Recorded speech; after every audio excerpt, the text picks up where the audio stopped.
বাংলাদেশ জাতীয়তাবাদী দল বিএনপি বড়লেখা উপজেলার ৩ নং নিজবাহাদুরপুর ইউনিয়নের ১ নং ওয়ার্ড শাখা কমিটি গঠিত হয়েছে। ১১ এপ্রিল শুক্রবার ইটাউরি মহিলা আলিম মাদ্রাসায় ইউনিয়ন বিএনপির আহ্বায়ক মমিন আলীর সভাপতিত্বে অনুষ্ঠিত কর্মী সভায় এ কমিটি গঠন করা হয়। কমিটির কর্মকর্তারা হলেন সভাপতি সফর উদ্দিন, সিনিয়র সহসভাপতি নজরুল ইসলাম লিলু, সাধারণ সম্পাদক আব্দুল কুদ্দুস, সহ-সাধারণ সম্পাদক আকরামুল হক, সাংগঠনিক সম্পাদক সেলিম উদ্দিন সহ ৫১ সদস্য বিশিষ্ট ওয়ার্ড কমিটি গঠন করা হয়।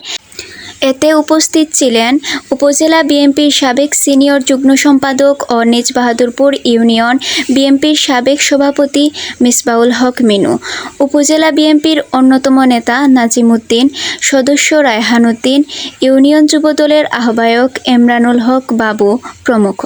মাফতুহা হক, সময়চিত্র টিভি।